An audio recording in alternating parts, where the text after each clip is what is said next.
Hi, my name is Michael Chikeen. The smartest people I've met have one common belief, that us silly humans really don't know much.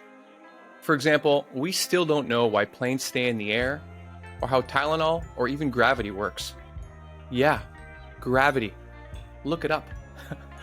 In today's distracted, clickbait, misinformation age, I wish we could all be less certain, more humble, and a lot more curious. Admittedly, I've been known to struggle with all three. So no more, no less, this show is my attempt to be that change. Thanks for joining me, and here we go. Hey everybody, welcome back to No More, No Less. I'm your host, Michael Chikeen, and today in the virtual studio, I have with me David Wilcox. David is the former bodyguard for Pat Robertson, the longtime host of the 700 Club. In David's first book, Protecting Pat Robertson, Confessions of a High-Priced Bagman, he shares his experience of what it was like during those years trying to keep one of America's most controversial figures alive. David also discusses the secrets behind Pat Robertson's Christian broadcast network. In his second book, The Trial of the Devil Incarnate, he exposes the scandalous truth about Ralph Reed, the former executive director of Pat Robertson's Christian Coalition. He documents the shameful acts about the man the Huffington Post labeled as one of the most monumental hypocrites of our time. This already sounds so juicy. David Wilcox, welcome to the show. Well, thank you, Michael. It's a pleasure. So I guess let's start right from the beginning. How did you end up being the bodyguard for such a, like as you were saying before, like an enigmatic figure that people were looking for more spiritual guidance, etc.? Well, I was born and raised out in Southern California, a town called Oceanside, kind of midway between LA and San Diego. And my first real job was to be a police officer in my hometown. And unfortunately, I got injured after about 5 years and medically retired, and was dating a woman who I was soon to marry. And she always wanted to come back east and be a reporter for the 700 Club TV show. And I was recently retired and didn't know what to do with the rest of my life. So I said, yeah, let's go. So we were married, and we drove back to Virginia Beach, Virginia. And we enrolled in the grad school there. It's now Regent University. Back then it was called CBN University. And being a new husband, wanting to be a good provider, I stopped by student services. I said, hey, I'm going to grad school. I want to get a job. Can you help me? And they looked at my resume and they said, oh, well, you've got police background experience. I said, yeah. And they said, oh, wow. The founder of CBN, Pat Robertson, is getting ready to make a run for president of the United States in a couple of years. And he's looking for bodyguards. And I said, oh, great. And they said, well, would you be interested in that? And I said, well, two questions. What does it pay? And when do I start? Right. And I thought, man, that's got to be easy work, And so within a few weeks, I was hired, and it was a very dichotomous existence. I would go to grad school, mainly in the evenings. They're like 4-hour classes at night. And then come Friday, Pat would get on a plane, the company plane, and we would fly off, and I'd be with him and spend the entire weekend. We'd do maybe 24 events, pre-official announcement of his candidacy. It was under his political action committee. Right. What year was this? Do the bodyguard thing. We'd fly back to Virginia Beach Sunday night, and the next day I'd be back in grad school. So, wow. And around what time was this? What year was this? I started grad school in 1985. Pat was starting to ramp up his political ambitions about that time. He started the Christian Coalition about 86. And then the whole thing, the book really is a transitional thing because it tells a lot of funny anecdotal stories about Pat being with him. And then comes a dividing point, a fork in the road, where he made the decision to go after the presidency. And it just had devastating effects on the ministry and everybody around him.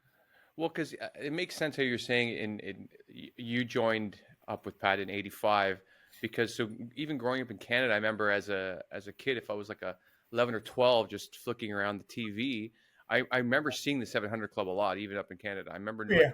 knowing that, okay, this is the guy that gives a weird mass on TV every Sunday, and having this idea of this person. Like, it's not something I ever watched, but I definitely had an awareness of him. And so on one level, like, I guess a lot of people were looking at him as kind of like their, not, were they, do you think they were looking at him as a spiritual leader at that time? Well, yeah, Because definitely, yeah, definitely. And I mean, I'll stay for the record. I mean, I really love Pat. I mean, I would was in a position to take a bullet for him, and I would have done it in a heartbeat. right. Um, he was a very complicated man. He was born into aristocracy, pretty much. I don't know if people know it, but he was blood related to two former presidents, William Henry Harrison and Benjamin Harrison. His mother was related to Winston Churchill through her Cool. lineage. His dad was a lifelong senator from Virginia, a U.S. senator, and he was pretty much an aristocrat. He gave all that up at one point, had a conversion experience, and he started CBN with $3. Opened his first bank account for the Christian Broadcasting Network with $3. In fact, he was overdrawn by $4 because the checks for the business cost him $7. So, you know, he had a really strong heart for people. When I got there, I mean, he had a lot of outreach. He had a thing called Operation Blessing, which was a non-government organization that if there was a hurricane or flood or something down south, they had trucks standing by, and that typically be the first boots on the ground to go in and help people. He had Wow. literacy programs. I mean, it did a lot of good things for people, and I mean, I felt very honored to be chosen. Basically, what happens, I worked for a period of time. I left CBN to work on a film for my student teachings, came back, and I had started an animation studio for CBN. And I got a call one day and asked me to come over to Pat's office again. I said, well, that can't be good because Pat doesn't call anybody over there for good news. And I got there and he comes out and he says, well, David, he says, Jim Small, who was the predecessor at security, he just quit. And he says, there's only one person at CBN that can keep me alive, and it's you. And would you find me a replacement for Jim or take over? I said, Pat, I'd be honored. So I phased back into it. Right. And that was, of course, later on in the thing. But during the early years, Pat was just, I mean, a rock solid father figure to a lot of people. Wow, And this is one of the reasons that I really wanted to chat with you, because my only awareness really of Pat Robertson, again, is this funny odd guy on TV who is kind of like yelling and half preaching and running a talk show kind of, and then yeah, later on, and that was kind of like, okay, he's just this person, and later on he became like kind of a lunatic that I'd see saying something like there was a hurricane because there's gay people, and I'm like, okay, that guy's hit him now. Okay, so like my awareness of him is really like touch points that I would see, around on the news or wherever. And so I wanted to get a different perspective from you, because yeah, you yeah. being so close to him, and it seems like you ran the full gamut of like knowing him as this good, strong person who is trying to do good in the world, and kind of seeming like turning into one of the biggest grifters in America from some of the things I've read. You know what? That's a really good assessment, and you're a very very bright young man to pick that up. Yeah, because excuse me, um, people really judged Pat from the 1 hour a day, 5 days a week that he came into people's living rooms. He's a very charming man, a very charismatic man, very intelligent, very articulate. But the other 23 hours of the day, he kind of got out on the fringes sometimes and very opinionated. Um, and at the risk of offending people that love Pat Roberts, Pat was definitely a very strong homophobe. Um, I mean, there's tape out there of him making some pretty bad comments. Right. And in fact, on one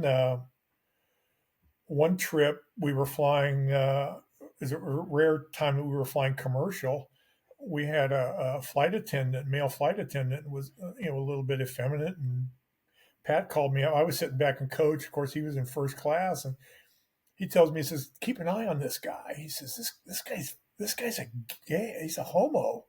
And he says, "I ordered a ginger ale. And make sure he doesn't put anything in my drink." What? What? I mean, we're on a sealed airplane, at 30,000 Yeah, like feet. the different levels of how that doesn't make any sense is Yeah. insane to me. Yeah. I always wonder if like the people that are so like vehemently, aggressively homophobic, is it because there's some sort of homosexuality in them and they hate that in themselves? I always wonder that the people, how Yeah. you can be so aggressive against someone who's like that story's perfect. That's pouring you a ginger ale on an airplane. Like it's absurd. Well, he was a lightning rod when it came to the gay community. Right. He the mantra I always assigned to Pat was ready, fire, aim. Right. He just shot from the hip. Wasn't any forethought about what the repercussions were going to be. Uh, there was a lot of dichotomy, and maybe I can give you one other example of his dichotomous personality. He lived on the grounds of CBN in a house called the Chancellery. For those who don't know about CBN, it's a huge complex. Um, they have CBN universities on the property. They have the studio building for the Broadcast 700 Club. They have another support building that's huge. Since I went there, it's expanded even more. But Pat lived in this house called the Chancellery, and he had a stable. He had high end horses. He had a stallion named Kadar that he used to ride that I think was worth well over $100,000 for one horse. Wow. The only horse I'm familiar with is the one you put quarters in and ride out in front of the Walmart. So Right. it was crazy. Anyway, there's a very famous episode where Pat supposedly prayed away a hurricane on TV. Oh There was a hurricane looked like it was going to come right on shore in Virginia Beach, where we're located. And so he went on the 700 Club and leaned into the camera, said, "Ladies and gentlemen, we've got this hurricane bearing down on us in Virginia Beach. I want you to put your hands on the TV, and I want to pray together. We're going to pray away this hurricane, that God would spare us, everything." And he does this. In fact, the exact prayer is in the book, and I tell this story in the book. He got off. They went to a commercial break. He goes to the house phone. He calls security, and he says, "I want you to get all the horses out of the stable and take them about 3 hours inland from where they are now to protect them so they don't get hurt if the hurricane hits." Right. And we're like, "Well, you just got done praying that the hurricane's going to not hit us, and now, ye of little faith, you want us to do a CYA and get your fancy pants horses out of the stable." So it's this kind of weird dichotomy. It's like, what do you really believe? Do you believe that God's going to act on your prayers? And well, it turned out that the hurricane did veer up the coast, Right. but it hit New Jersey and New York. A lot of people died, millions and millions of damage. So Pat came into the 700 Club the next day, getting ready for the show, and the co-hosts were in there with him, and he says, "Pat, did you see that the hurricane went up the coast and did some devastating damage to areas up there, and people died?" And his response was, "Well, I guess they didn't pray hard enough." Unbelievable. Like, okay.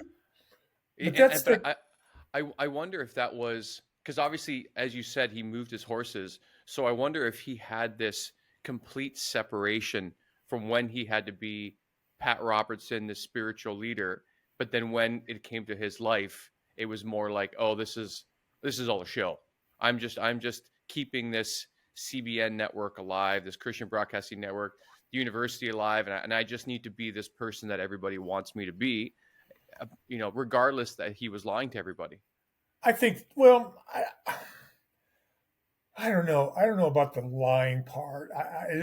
I'll give you one more little anecdotal story. How bizarro sometimes he would be.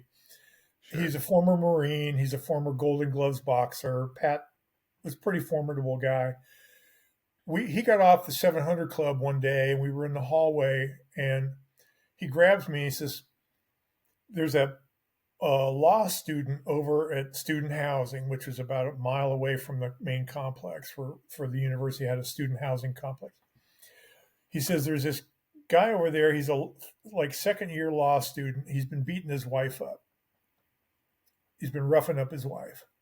He said, I want you to take you and a couple of your goons from the security staff, and I want you to go over there and I want you to take him out back and rough him up a little bit and tell him to knock it off." Jeez. I said, Pat, I said, do you understand you just asked me to go commit a felony? I said, Right. are you going to throw my bail when they come and arrest me? Do you think nothing's Yeah. going to happen? I go over there and take this guy out and beat him? Right. He says, yeah, just take him out back and rough him up a little bit. Tell him he can't beat it on his wife. Okay. So John Norris, who was my second in command, we drove over there. We confronted the guy, and as a former cop, I mean, everything happened what I expected. He denied it all, and we Right. just told him. He said, "If we get another report, we're going to do everything we can to get you kicked out of law school." End of story. We didn't lay a hand on him, but that's the kind of thing Pat would do. It was like, I'm at point A. The hell with B, C, D, E, and F. We're going to go right to Z and just go do it. But that's part of his problem was he was an absolute um, omnipotent dictator. I call him a benevolent dictator. He had a very Right. sweet side, but he also had this dramatic side where just go take care of it. What am I paying you for? Go do what I'm telling you to do. Right. And And that sounds like a bit of a disassociation with reality. Like he seemed like he believed he could create his own reality opposed to like what the truth actually was. well, when I finally resigned from things, I was running the animation studio and doing the bodyguarding, and I was fried. And we were on a plane, private plane, and I was at the end of my rope, and I sat down next to him. I said, Pat, I said, I need to talk to you. I said, I can't handle both departments right now. And he looked at me. He took his glasses down and looked at me like he would, and he says, "What's wrong with you, brother?" He says, I run 20, 30 organizations. You can't run two simple departments? And I said, Pat, I said, there's a great difference between you and me. I said, when you speak at CBN, a dozen vice presidents crawl over themselves like rhesus monkeys trying to make it happen. I Right. said, when I want to get something done, I got those 12 vice presidents coming to me saying, who the hell is going to pay for this? Right. I said, people, it was like God Jr. He speaks it into existence. And he had a board of directors that he supposedly reported to that were his wife was on the board, a good friend of his was on the board, the guy he bought all of his cars from was a car Right. dealer was on the board. I mean, it was kind of like a puppet Yeah, it just seemed dictatorship, like like a loyalty board. There's no real Yeah, accountability. there was no accountability. Nobody could jerk. The only person that could jerk Pat Robertson's chain was his wife Dee Dee, and I loved her to pieces because Right. she never lied to him. She always told him the truth. And I'll tell you how dysfunctional it was. I'll share one more anecdotal story. Pat was on the Sure. air with Larry King during the early years of his pursuit of the presidency, and he got on the air, and Larry King was talking to him, and Pat was smart, pretty smart guy, and he got off on a tangent on the economy, and he started talking about the billions here and billions there, and everything. And there was a group of people I used to call the political gerbils. They they were his little sycophant political advisors and consultants and gophers and stuff.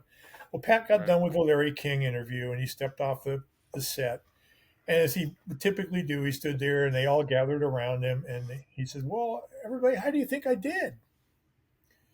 And it was like, get out the chapstick and start kissing the rear because it was sickening. Oh, Pat, you were strong. You were great. Oh, powerful, powerful presentation. That brought in a lot of Man. votes and everything. And he turned to Dee Dee, his wife, and he says, "Well, my love," he says, "how do you think I did?" And she says, "You were horrible." And all the political people went, "Well, what do you mean, Dee Dee?" And she says, "You forgot who your audience was, Pat." She says, "These are people in their living rooms. They don't know billions and trillions and stuff. They're worried about balancing their checkbook with $50 in it. They can't grasp the concept of what these numbers you're throwing out." She was absolutely right. I mean, it was Right. this upper strata kind of financial talk, you know. But she was like that. She was always rock solid with him. The rest of the people around him told him whatever he wanted to hear because he'd fire you. Right. He'd fire people. I mean, just like boom. Right. Well, if you have that much money coming in, then it goes further beyond like you don't bite the hand that feeds you. Like they Yeah, want to, like you said, kiss the ring, kiss the rear, make sure that your check's gonna keep coming in, and maybe you'll get promoted if you kiss enough ass. And so I guess I wonder from the time that you said he started it, where he wanted to help people on the ground, help hurricane victims, like do good in the world. Where did you see the change from him becoming like this late stage grifter? Like did it start happening as he got more powerful? Like to think that you should be the president of the United States is like quite a lofty thing, especially if you haven't been in politics. You're a TV show host, and all of a sudden you're like, yeah, I can run this giant nation of people, no problem. sure. Yeah, Yeah, I could run this big multi-million, $100 million, $200 million ministry in my sleep. I can run the country. right, I'll tell you exactly when the transition occurred. I'll tell you exactly the moment because I was sitting there. We were in the company car. I was in the shotgun seat. Pat was in the back seat, in the middle of the car. It was a Lincoln Town car. On his on his right side was a guy named Mark Nuttall, who was his campaign manager. On his left side was a guy named Rob Hartley, great guy. He was the vice president of development for CBN. He was the money guy. And you're too young probably to remember these old B movies about the hero who's got the in crisis. He's got the little devil and the little angel on his shoulders, and they're whispering, "Go with me, go with right. me." I know the idea for sure. Don't. Yeah. Okay. So he's got the politics guy on one side and the ministry guy on the other, and they're sitting there talking. And Nuttall tells him, he says, "Pat, we got to get a whole. You got to give us the 3.5 million names on the CBN donor list, the mailing list. We need it for your campaign. There's a lot of money out there we could tap into because we're going broke. Right. Americans for Robertson was like destitute." So he's hitting up Pat, saying, give me the donor list, and I'll get some more money for your campaign." Rob Hartley, the voice of sanity, the little angel, says, "Pat, you can't do that." He says, "We're a 401c3 or C4 tax exempt ministry. We can't get involved in politics. If we do, you run the risk of losing the tax exempt status, which is death to the Right. ministry." And he said, and Rob Hartley forecasted, he says, if you give him that list, donations are going to drop like a stone. And it went back and forth. And I'm sitting in the front seat listening to this, going, "Oh, we are at such a crisis point right now." And they went back and forth, back and forth, back and forth. And there was this awkward moment of silence for about, seemed like an eternity. It was probably 30 seconds. And Pat turned to Rob Hartley and he said these devastating words. He said, "Give him the list." Wow. Wow. And I felt like it was gut punched. And I thought, we're dead. The ministry as we know it is dead. And sure enough, fast forward, Pat gave him the list. They used it for fundraising. Donations dropped off by over 40 some percent. And then after Super Tuesday, when Pat found out, came to realization that he was not going to be the candidate for the Republican Party, he came back to CBN Money was so tight. Pat walked around, and I can verify this because Jim Small, my boss, who ran security at the time, was the bearer of the bad news. Pat walked around with a legal pad, would stop employees in the hallway, ask them, "What is your name? Where do you work? Who do you report to? And what do you do?"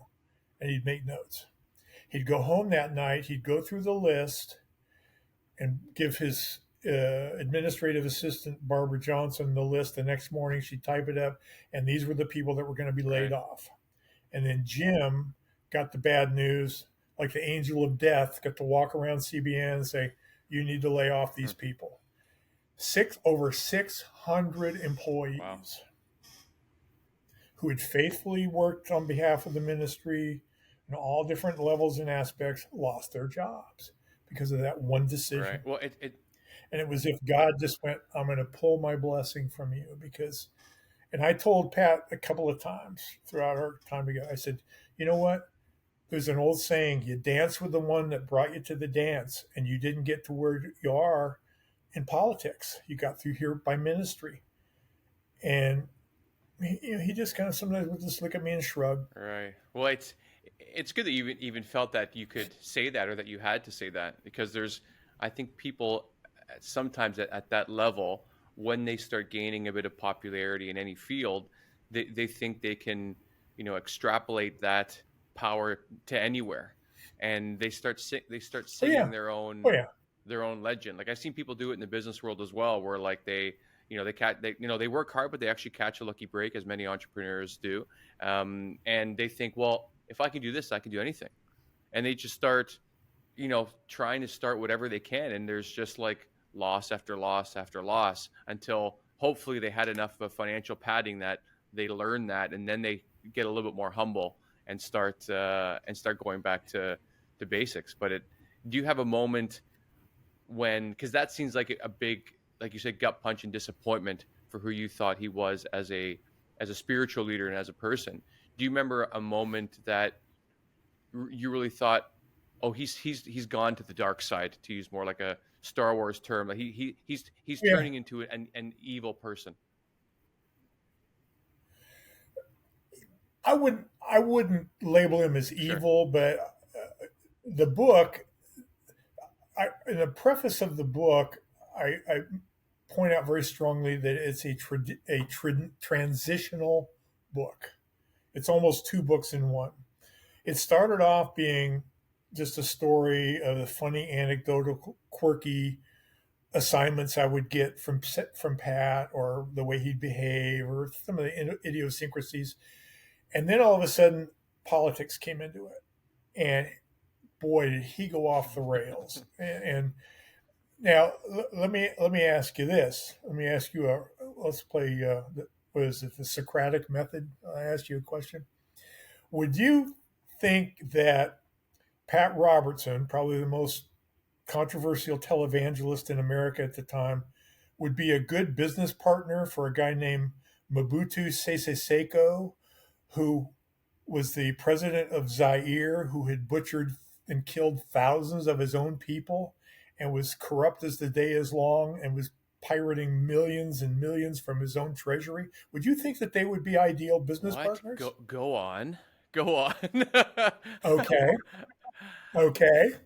This is why I'm taking so much heat from the Christian CBN community, because I believe in telling the truth, and these are all verifiable. You can Google them.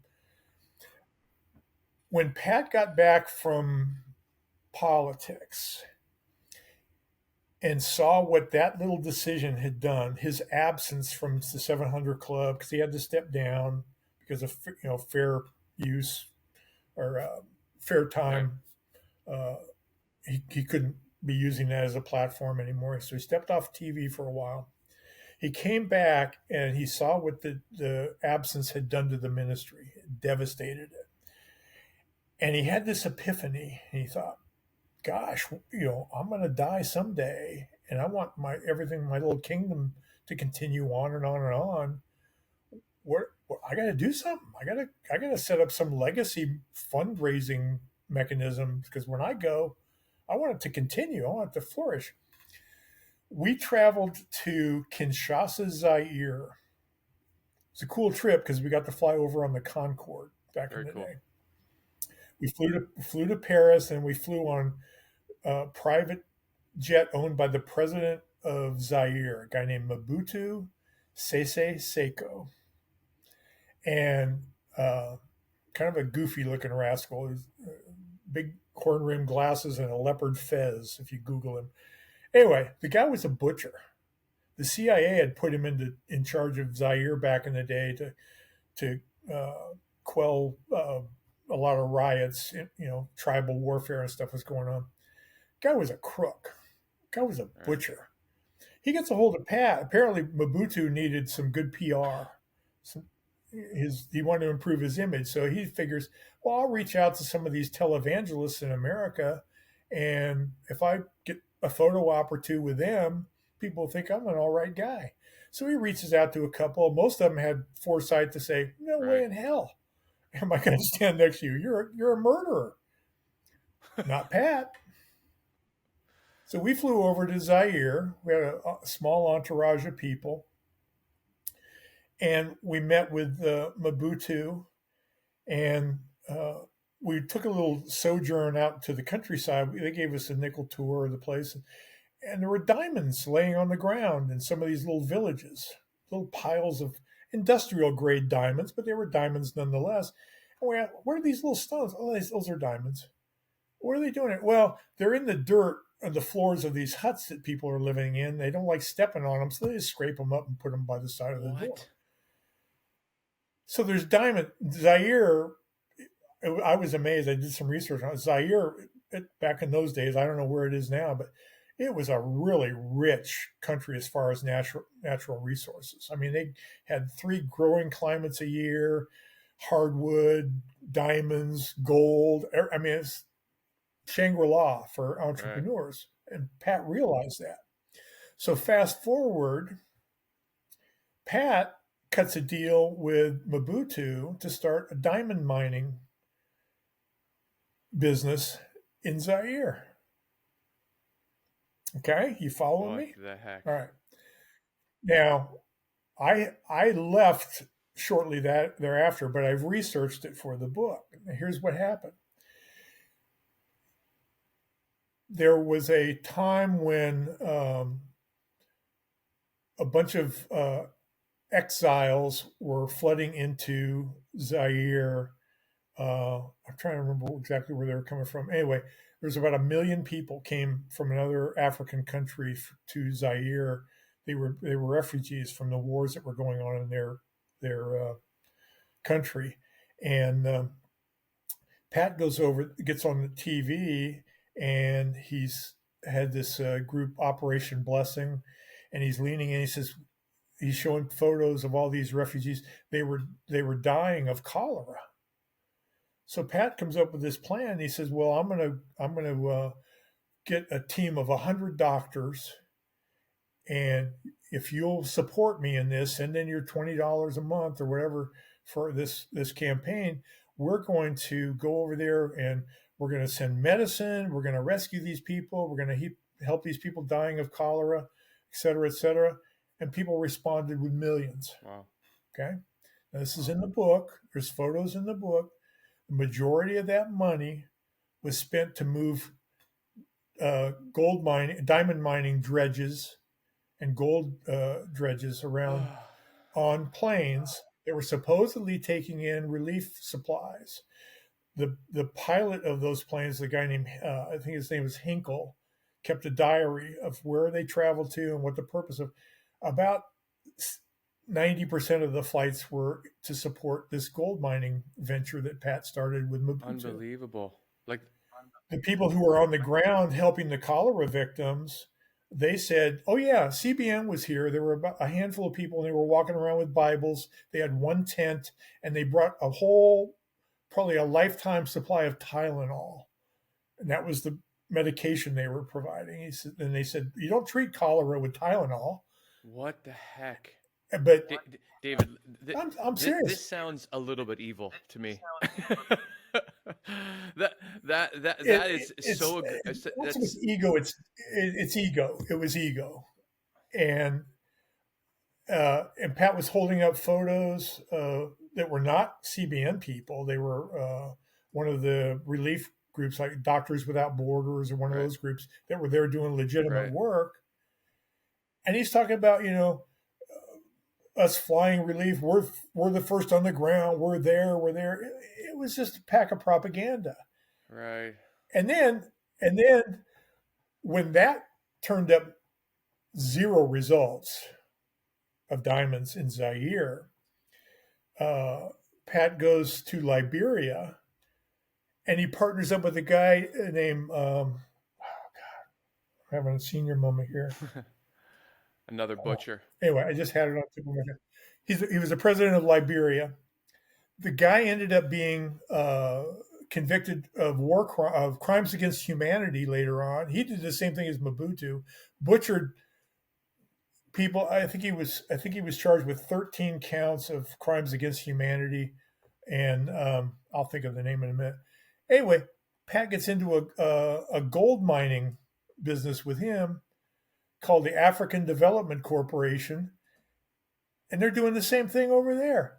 And he was the reason, Michael, that he was doing it. He was scared and he was desperate because he realized when he was going to die, money was going to dry up. So he's trying to get these businesses going, and he thought, well, if I can get a thriving gold business or diamond mining business, that'll bring revenue into CBN and keep it alive.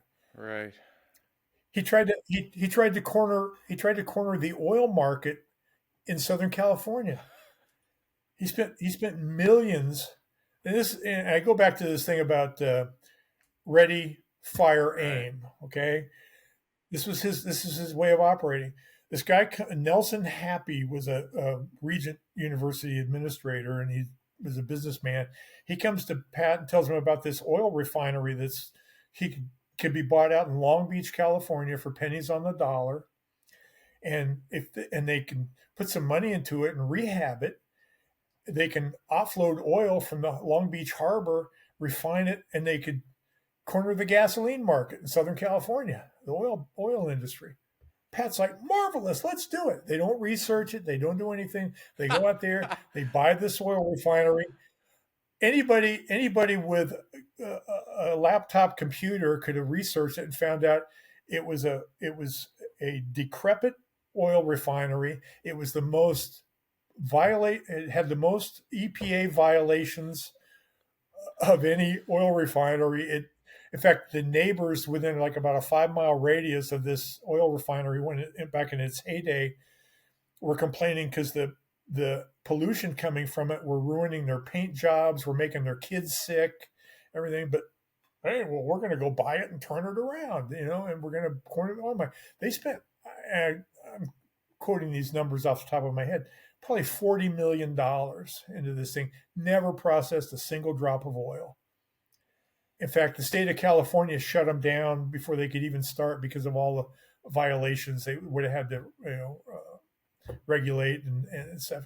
Wow. It's just on and on and on and on and on these things. And it was like the benevolent dictator had all the power in the world. He had the money from the fundraising, and he was doing these things. He did a multi-level marketing thing. Of course, I assume that was on the list somewhere because I mean, it seems like these people, like these giant televangelists that ended up being crooks. It's so sad because it seems like they start out, at least, in best case scenario, trying to help people, and then their God becomes, instead of the God of Christianity and helping people and Jesus Christ and all these things, and it just turns into God of money and greed.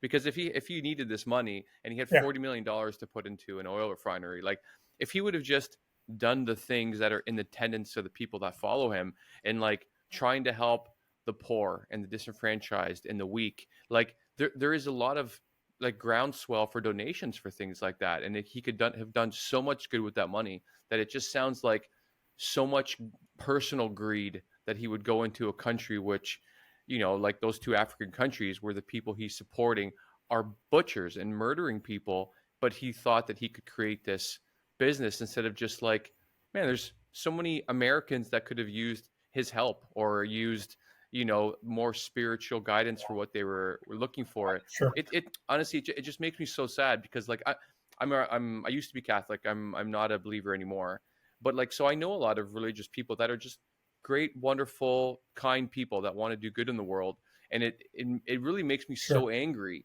to see the people that they look to, like these giant pastors, or there's just so many scandals now, where you're like they've exploited the goodwill and the good hearts of the people that follow them. That like I don't know, it's brutal. Like I'm not surprised, and I am surprised of those two African dictator stories at the same time. Like what was going through your mind like going on those trips? Like were you kind of a couple moments you're like, where the hell am I? What are we doing here? Yeah. Yeah. Well, Zaire scared the hell out of me because I couldn't really carry a gun over there, and it was just Yeah, and there were army young kids dressed in army uniforms on just about every street corner with automatic weapons, Uzis and stuff standing around. Inflation was just rampant. I mean, it was just you'd have to take a stack of money about this big to go down to buy a wow, newspaper. It's crazy. The country was in turmoil, but it, it was a matter of absolute power. In fact,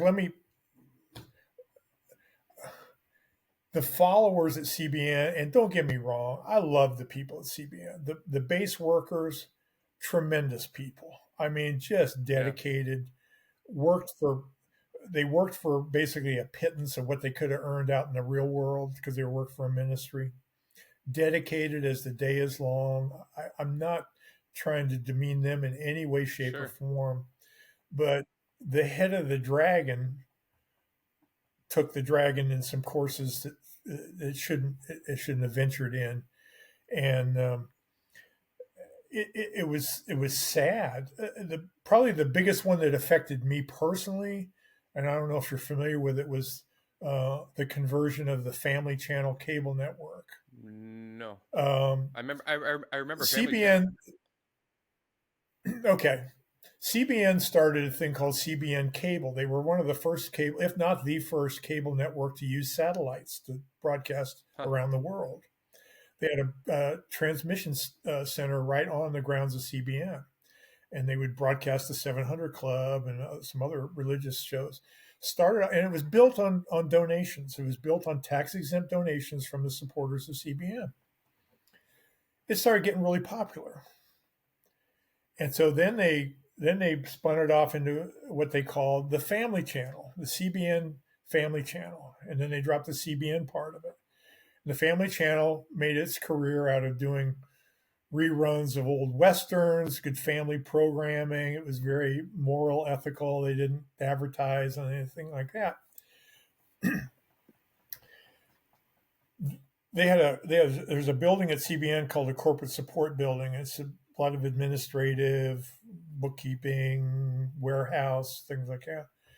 And the second floor of this building housed the broadcast headquarters of the Family Channel. They had all the transmission where they would run the commercials from and the shows and everything. And a lot of the employees there, because I would walk around the building, that was part of my job. It was security. I'd walk around. A lot of the equipment that was being used by the Family Channel had CBN ministry property tags on them, little red flame with an ID number, desks, computers, chairs, lamps, whatever. So a lot of the people who were supporting CBN with their $20 a month for 700 Club were in fact paying for this equipment that was being used by the Family Channel. All of a sudden, we start hearing rumors that the Family Channel is going to go public. Hmm. And we're thinking, well, how's that going to happen? I mean, I was giving $2,500 a year. I was a member of what was called the 2,500 Club. So I was giving $2,500 a month of my pay to support CBN ministry. And technically, I owned a little fractional part of all this equipment being used by the Family Channel. Well, all of a sudden, the Family Channel is going to do a IPO, an initial public offering of they're going to go sell stock and become a publicly Right. traded entity. So Pat and his son Tim, they get a sweetheart deal where they got $180,000 and got like a initial buy. And they bought X number of millions of shares or this thing or whatever. And I literally was with Pat the day he went down to, I think, sign some papers with his son Tim, who was the head of the Family Channel. Tim was a great guy, and we were walking to the office, and Pat had to use the restroom, and I went in with him. And I'm sitting there, and I'm frankly pissed off because I'm hearing that a lot of the upper echelon of the Family Channel are going to get these big stock bonuses, and some of them are going to become instant millionaires on paper. But the people in the ministry who did all the work to build this television network are going to get bupkis, nothing. So I asked Pat, I said, hey, can I ask you a question? He goes, yeah, what do you want to know? And I said, and I used the name of a guy who's an attorney, a great guy, Lou Isikoff, who started as an attorney for the ministry and was now working as an attorney for the Family Channel. I said, when this thing goes public, why is Lou Isikoff going to become a millionaire on paper, get a big stock bonus? And Pat says, well, that's his job. He's the attorney. That's his job. He's doing his job. I said, well, doesn't he get a salary for doing his job? You know, isn't that what he's paid for, to do all the paperwork for the corporate, transition? And he just looked at me. I said, what about the little old lady that comes in here and cleans the restroom for the chairman of the board? You. Where's her little slice of heaven? Right. And then I made a joke. I said, what about the ruggedly handsome bodyguard that keeps you alive so that you can run the Family Channel? Right. Me, where's my little piece? And he just stared at me. Anyway, the long and short of it, on that $180,000 stock deal that they got, Pat became a millionaire. I mean, like multiple times over. I think it was in the neighborhood of a couple $100 million. Jesus. And none of that trickled down to the little, as I refer to them, as the gray-haired old ladies that sent their $20 a month in, religiously, no pun intended, every month to the 700 Club that built the entire entity. Well, that trickle-down philosophy seems to just be proven wrong every single year, and it's just the people at the top that are just taking as much as possible. And I guess the question is, I wonder what happened to all that cash. I'm sure there's a family trust for the Robertson family somewhere that is still investing all that, either ill-gotten gains or blood money if it's from Africa and all these things. And it's really so shameful that these, because I'm sure he would explain the stock deal for an equity package or things like that. And yeah, sure, maybe that is how that is worked and structured. But to your point, he was really building it off of the goodwill of all of these good-natured Christians that are sending in their money because they believe in what Pat's doing. Yep. Hand to God. This was the continuation of the conversation outside the restroom as we were walking to the office. I said, Pat, I know that CBN keeps impeccable tax records of who donates what. I said, what about the law of reciprocity that you use every day in the 700 Club? Give, and it should be given unto you. Okay? That was the mantra, Send in your donations, because if you give, it'll be given back to you multiple times over. I said, why don't you do something to prove and verify the law of reciprocity to all the 700 Club members? Why don't you have them run the donation records for the last 10 years and find out that Agnes Smith has given, $2,700 or whatever over the last 10 years to CBN, and then do the math. Take the value, the sale of the Family Channel, divide it proportionally, and send Agnes a check for $10,000. Well, David, that's crazy. That sounds like something Jesus might do. Why would he do that? Does it sound pretty logical, though? For someone that is not thinking inside of this this corrupt Yeah. system that he's created, or even that like he could build such a large publicly traded company off the backs of these donations, etc. That yeah, it's Wouldn't it? uh, Wouldn't that drive home the message that you've been, proselytizing and spreading on the 700 Club for years and years and years? Give and it'll be but I given think unto that you. makes the Now, guess what? You gave, we built this entity, we're selling it for a gazillion dollars, and now you're going to get your reciprocity proof back. You gave, it's going to be returned to you 7 times over or right. whatever. I mean, God, what a home run that would have been ministry wise. Didn't Right. But happen. I think A lot of people got he's rich trying to off tell of it. people, if you give to us, then you'll be rewarded by God. Like, even I heard a story when I was in the Vatican City, that when the church was looking to raise money to build St. Peter's, they were giving like IOUs to get into heaven and taking people's money from the peasants of Rome at that time.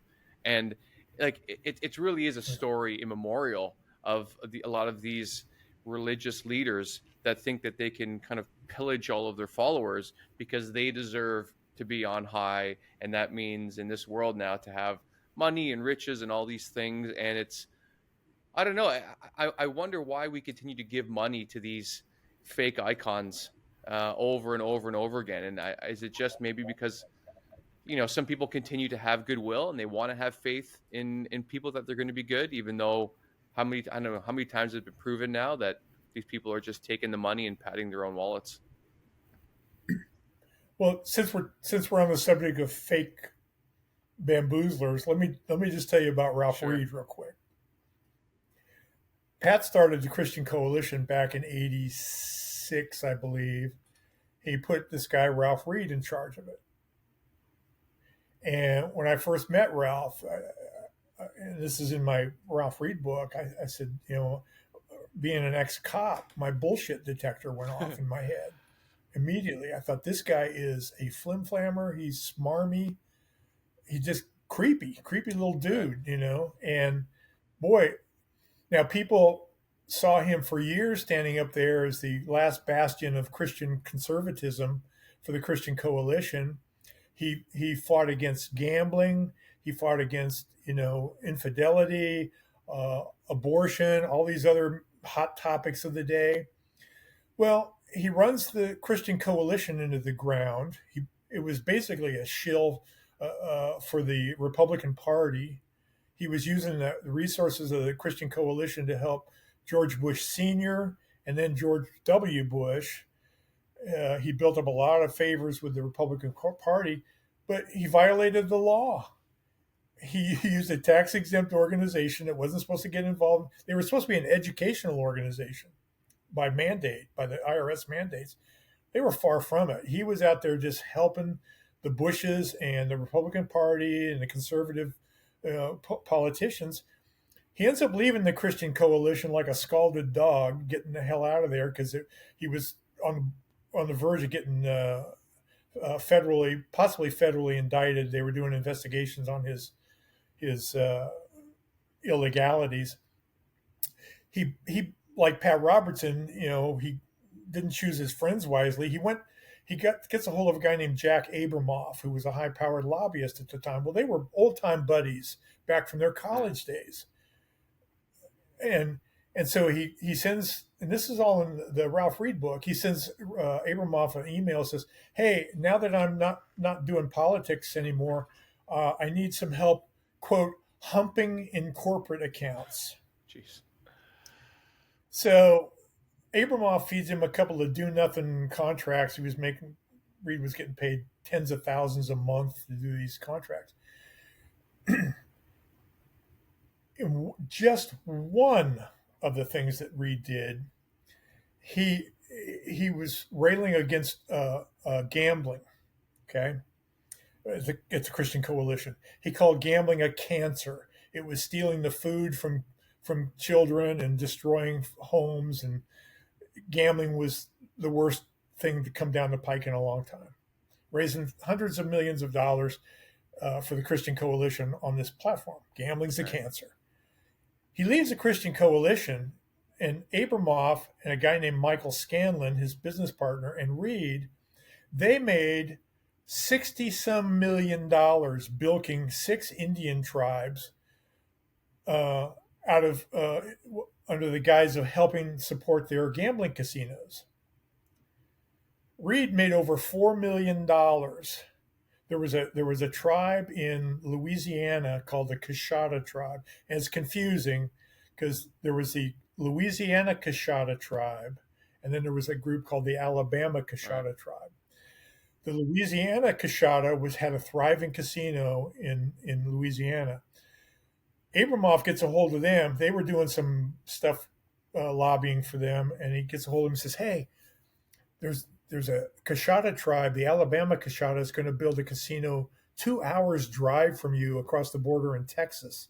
It's going to put a real hurt on you because it's going to steal some of your gambling customers away from you. Do you want us to mount a campaign? We got Ralph Reed. We can do a smear campaign or whatever, and we can get them shut so they can't open their doors." Oh, hell yeah. We're making $60 million a year on our casino. We don't want any competition. So Reed goes to work with Abramoff and Scanlon. They do a covert, because Reed himself used to say, "I like to be a ninja. I like to operate from the shadows. You don't know I've been there until you're in a body bag." What You the know, hell? and this was his mantra. This is his it's on tape. It's in the book. It's Right. his quote.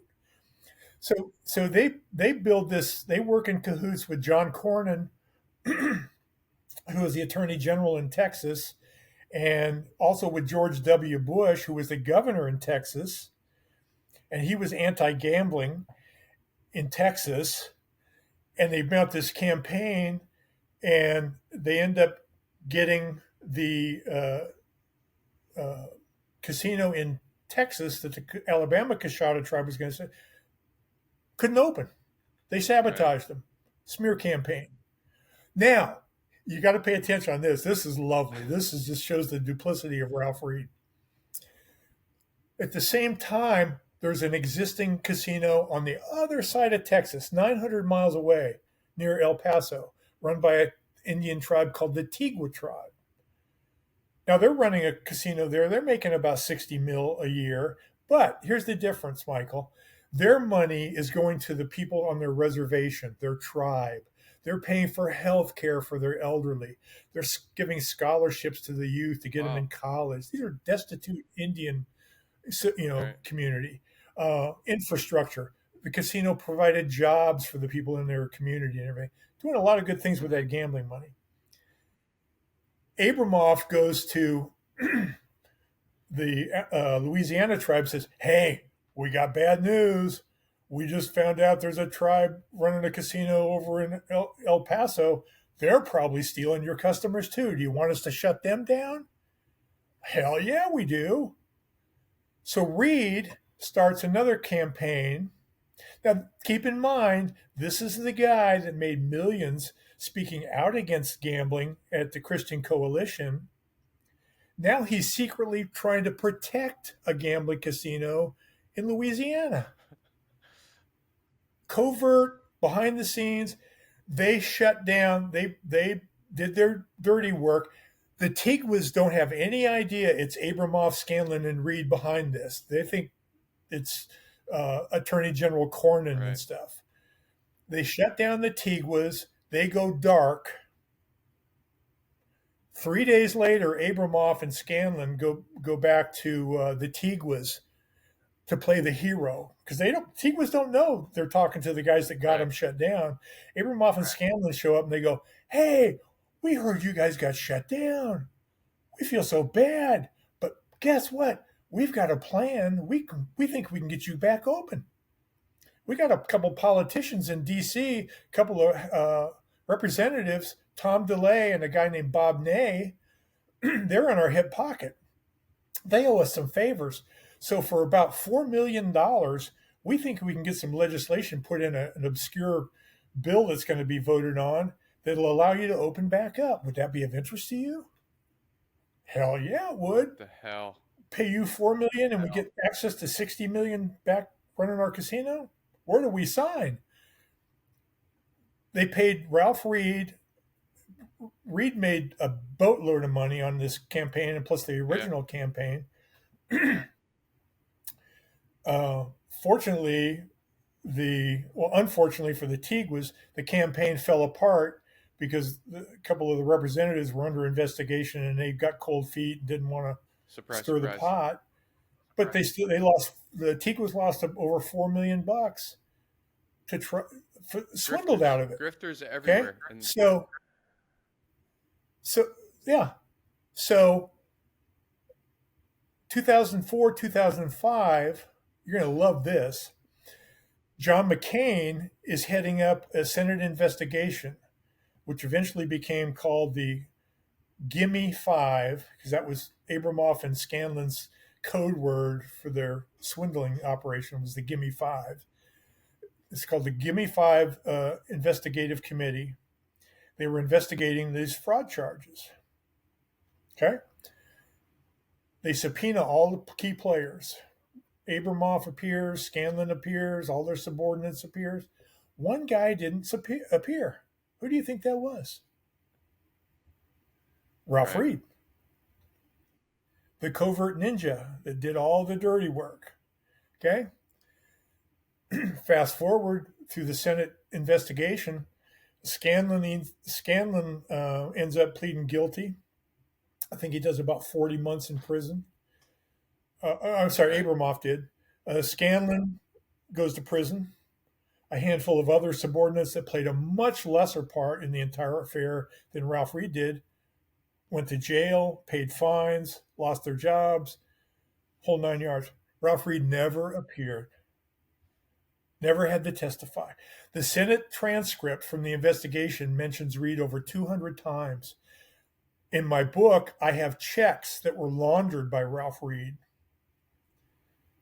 into the hundreds of thousands of dollars. So is there any idea of how he avoided prosecution? Like, did he turn witness for the Yeah, state, sure I or do. Yeah, it's in okay, the book. Yeah, because I mentioned the fact I said, who in Ralph Reed's sphere of influence had enough political gravitas, enough clout to go to John McCain and squash his subpoena? Who owed Ralph Reed big time favors to the point where if Ralph Reed asked, hey, can you help me avoid having to testify under oath? Because otherwise I'm going to go to right? jail. That's gross. A guy you may be familiar with, Karl Rove, used to get free dinners and meals at Jack Abramoff's restaurant in Washington, D.C. In Right. fact, one of the people that used to work for Karl Rove or used to work for Abramoff went to work for Karl Rove in the White House. I mean, they were like enmeshed. So Rove and George W. Bush got his rear end handed to him by John McCain during one of the primaries. And then the South Carolina primaries were coming up, and it looked like McCain had about a 20-point advantage over George W. Bush for that primary. And if Bush didn't win that primary, he wasn't going to be president. He wasn't going to get the Republican nomination that Right. election cycle. So they hired Ralph Reed to start a smear campaign down in South Carolina against John McCain. So Reed goes down there working behind the scenes, starts a lie that John McCain has fathered an illegitimate black child. What the hell? Okay. They're paying kids $5 a day to put flyers in windshields on cars in South Carolina that spread these lies about McCain. They said, and he did have a black child. He and his wife had adopted her out of Africa.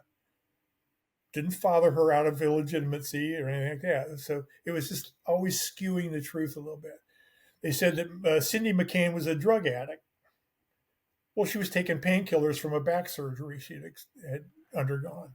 So she was Like taking painkillers. the lowest of the They made it low sound sort like of she was political operation, where it's really trying to right, make right. monsters and enemies out of people that really don't deserve it for their own personal Yeah, gain. It's so gross. Like I'm sure it yeah, happens in every country on a certain level, but the amount that I understand that it happens in the US that that's been documented and seen is just so egregious. Like I can understand why so many people feel so disenfranchised with the political class, and like it happens in every country, but especially in the U.S. So like, man, I can't imagine you seeing all this or hearing about it. What it must have been like for you going through it, thinking like, how, what can I do about these people? Like, how bad does this get?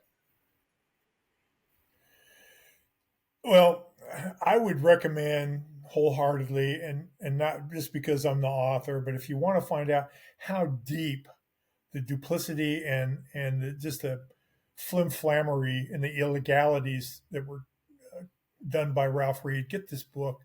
It's done it's done as if Ralph Reed had been subpoenaed before a Right. committee, and I have a bunch of fictitious senators grilling him under oath. And I don't put words in Ralph Reed's mouth. I afford him the same courtesy as Jack Abramoff got, which was take the fifth. I refuse to answer on the grounds. That's Reed's responses in the book. I don't Right. speak for him, but I use the mechanism of the senators to dig into all his dirty business, and it is plentiful. There's a guy right now still doing business out there, Grover Norquist. He runs a group for Americans called Americans for Tax Reform. He's been in business. He's a lobbying group. He admitted to laundering money for Ralph Reed. The Indians would write checks to Americans for Tax Reform. Norquist would process them through his organization and just conveniently take like $25,000 out of that amount as a Oh, handling fee. Then write a check to Ralph Reed's business down in Georgia, um, his public relations firm down there. It's still in business. And some of the checks are in the book. There's even, I mean, Norquist admitted to it that he'd right. laundered. In fact, I've got emails in there. I've got emails in there from Abramoff to Reed saying Grover kept another 25K. Right. And Reed was one of, I Okay. would assume, Pat Robertson's like what top figures in his organization. If he was the executive director of CBN, they must have been quite close. Well, yeah. Well, Reed was the executive director of the Christian Coalition put in place by Right. Pat. My point is that in fact Reed laundered his own money. He st- he started a bogus, and he always used these really cool, flowery Christian sounding titles. This one was called the Alliance of Oh, Christian jeez. Ministries. Uh, It sounds like a no, like a no, oh, I'm sorry. That was another one he started. It was Faith and Family right. Alliance. Sounds Sure. pretty nice, right? You know what it was? It was a PO box in Richmond, and Reed hired a guy. This is you could you if you wrote this in a script, people would say you were just crazy. He hires a guy to monitor the PO box who was a graduate of Regent University.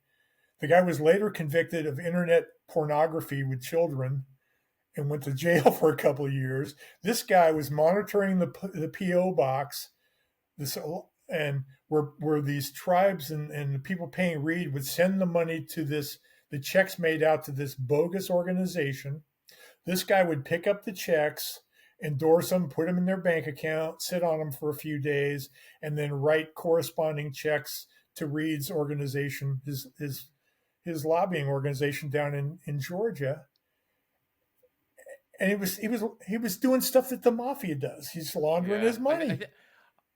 And the guy never got subpoenaed. He never got subpoenaed in front of this investigation. The Choctaw tribe, which triggered this whole thing, there was a lady named Nell. I can't remember her last name right now. She was the liaison between the Choctaw tribe and Reed, Abramoff, and Scanlon. She's on record as admitting, and it's in the book, some of her transcript. Um, she agreed with them. She said we agreed to use money laundering because Ralph Reed said it wouldn't look good for the former head of the Christian Coalition to be seen, helping gambling efforts. Oh my gosh. They knew exactly what they were doing. It wasn't by accident. They were laundering money. They were doing, in my estimation, they were violating RICO laws, For sure. racketeering. They were no better than the Like I mafia. think, yeah. Like I hope if there's any like Christian American believers or anyone listening to this, that I wish we can just put an end to them giving their money to these institutions, to these people who claim to be prophets, or these larger than life personalities that claim they're going to help them, because I think that money would do just so much better in their own hands, or maybe going to a halfway house in their community, or a soup kitchen in their Yeah, community. And it's just, I think that yeah. that's really the worst of it, of how they're exploiting the hearts and goodwill of people in general to have their own bankrolled, you know, big roller lifestyle. Well, you got guys like Kenneth Copeland flying around on a $200 million private jet instead of flying commercial. You know, something's out of Yeah. whack, and it certainly got that way. And I'm catching hell, Michael, from the CBN community. I mean, I live within a 5 minute drive of CBN right now.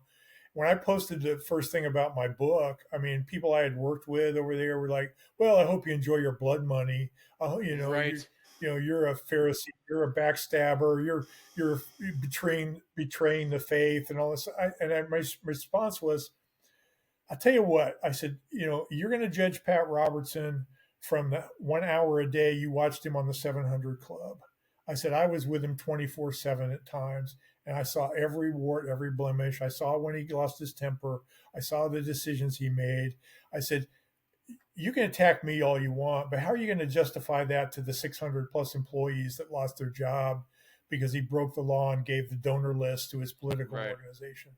How are you going to Not justify to mention, that?" like, I'm sure there is just a laundry list of violations that he made of people's trust. And so the fact that they're choosing to focus their anger and outrage on you is just such a sad thing. You think they'd want to maybe read the book and see what their leader really was doing with their funds. But I do hope everyone goes and picks up Yeah. the book. I'm appreciative that you, even from this man that you had such respect for from the beginning, that you decided to tell the truth, to hopefully show people that these quote unquote saviors that they look up to perhaps deserve a little bit more um, more scrutiny in what they're doing with those funds and in their lives, to be held accountable. So I think it's great that you wrote the book. Well, thank you. Let me just say one final thing. I got to get this off my chest. I have not lost my faith by any means. In fact, it's Right. stronger because I believe in God. I believe in the creator of the universe. I know a lot of people say, well, you talk about Jesus, maybe he went by some other name, and blah, blah. I'm not going to get in. I'm not smart enough to argue theology. I know God has worked many times in my life. I've heard him audibly a couple of times. It's rare, but it's concrete for me. My faith is much stronger now because I don't I don't feel the need to go to God through an intercessor. Like you mentioned your Catholic faith, all about going through God through the priests and the intercessors. I don't need that. I can talk to God a dozen times a day from wherever I am, That's whatever great. I'm doing. Okay. I don't need to go sit in a brick and mortar building with some guy up there pointing his bony finger at me, chastising me and threatening fire and brimstone. And 60 to 70% of those pastors are using that same finger to click the mouse on their computer to watch internet Right. pornography. Best I find best that case scenario hypocritical. from what we've heard from so many different scandals of sexual assault and things like that with priests and people in their Yeah, community. I think if people would just have that personal relationship with God, I think we would all be better off, opposed to us trusting these supposed stewards or institutions that yeah, just end up becoming for their own personal gain. absolutely. And that's what happened. I mean, Pat, he was a good man. He got tempted, you know, unchecked power at the head of CBN, hundreds of minions to do his will, speaking it into Right. existence. A lot of money hit him all at once, and then the sense of his own mortality hit him, and it was a perfect storm. And he veered off into tangents, and I couldn't tolerate it anymore.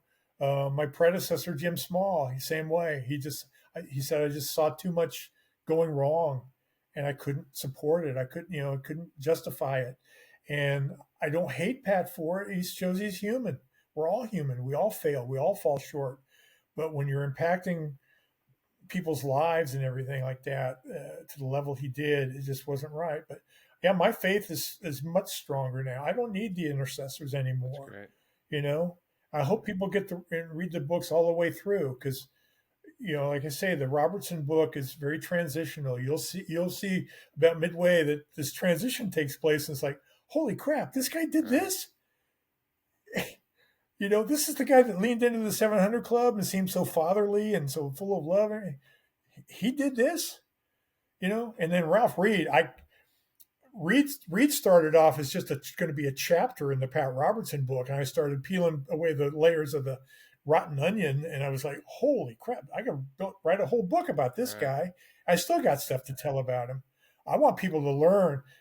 I got a website called the Flim Flam Chronicles right now. I'm doing narratives based upon stuff that Ralph Reed has done. I've got 5 of them there. You can listen to each one's an 8-minute audio narrative about some of the stuff he's done, and your jaw will drop, and you'll say, "Why didn't this guy go to prison?" I can even. Because I have it. I sense your outrage of injustice that this guy got away with this for so long, and I think it is admirable that you didn't just turn a blind eye or quit and go quietly into into your Virginia Beach lifestyle, but that you want to share what to hopefully people can have a stronger faith with themselves and their local community, opposed to fatherly figures like you said on the TV that are just looking to make a buck. So I really appreciate your time. This was super fascinating, and I hope a lot of people go and buy the book, Protecting Pat Robertson. And the title of the second book was The Trial of the Devil Incarnate, Ralph Reed, God's Flim Flam Man. Well, thank you very much. And Michael, it's been a pleasure, and thank you for opening your forum to me. And I just really would encourage people not to lose faith, but scrutinize the people that you support, because it's not always the reality that you're given. That's an amazing way to end. Anyway, God bless you, Michael. So thanks for listening to No More, No Less. I appreciate the time you spent with me today. So please subscribe and rate the show if you enjoyed it. It'll help me create more amazing content and get that next little bit of validation that I so deeply crave. If you didn't enjoy it, well, that sucks. But to make sure, I think you should listen to my next 10 episodes and then decide. I mean, come on. Rome was not built in a day. I'm just getting warmed up here, guys. So thanks again. See you next time.